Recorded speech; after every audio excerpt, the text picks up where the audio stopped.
In assignment 4, you're going to hone your mapping skills a little bit and work with some symbolizing data.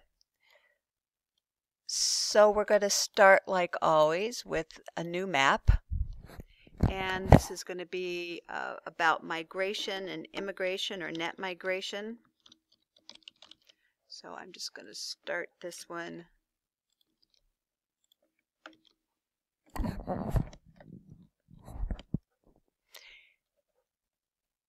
And this time you're going to add some content from ArcGIS Online. So you're going to search for layers, but this will default to your content. You want to pick ArcGIS Online. And you want to search for a layer called Migration 2015.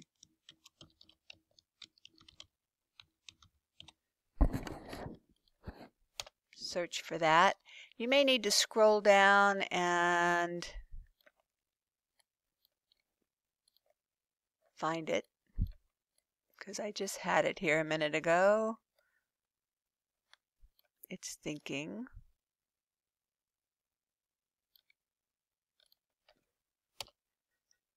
There we go. I think I didn't hit return. And you want the one that I created, so here it is. You're going to click that. And you're going to choose Add to Map. And then you can close this and send this backwards. So when your map loads, it's going to load 3 different layers. One is immigration, the other is emigration, which hopefully by the time you get that typo will be fixed. And the other is an even net migration. And what you can see is there are 3 colors on the map. Yellow, so let's go look at the legend. The yellow is immigration, the green is emigration, and the blue is no migration or even net migration.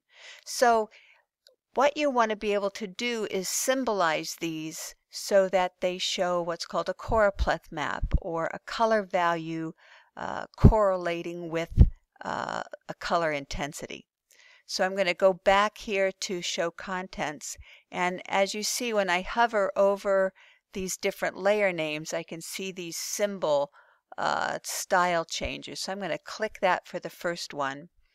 And I don't want to just show the location of the country. I want to show this value, the year 2015 estimate. So I'm going to choose that, and it's going to think a minute. And it's going to default to graduated circles, which is not what I want the map to show.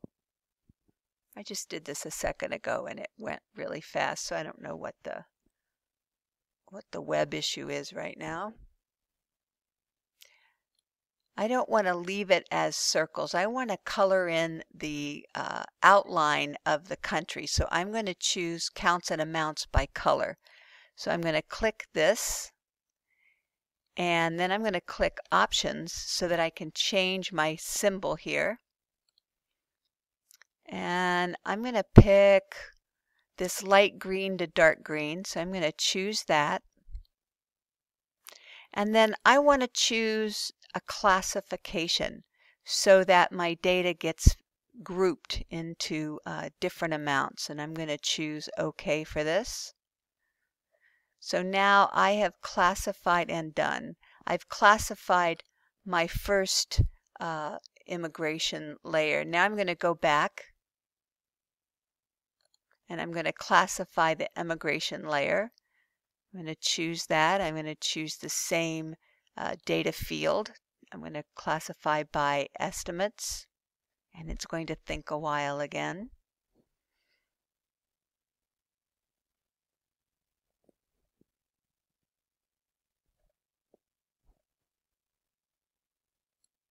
And I don't want to go with the dots. I want to go with the color, counts and amounts, and options. And this time I want a symbol that starts light and gets darker, because we're talking now about negative numbers, or the number of people who are leaving. So I want not green. I want to go with something kind of contrasting to green. So Maybe I like this orange to brown, so I'm going to pick that. But what you see is that the lower number, -356, is darker red. So I want to invert this so that the higher number of people leaving is dark and the lower number of people leaving is a light color. So I have inverted that, and I also want to go to classified data here. And then I'm going to choose OK and done. Oh, I like this better than the one I did in my example. So what I can see now is a pattern of immigration and emigration. And this one is this light blue. I don't really like that blue. They're all the same 0, so I'm just going to make that a good dark gray. Okay, so now I have symbolized my map into immigrants, emigrants, and net migration that is 0. And now I can really kind of distinguish where people are moving from.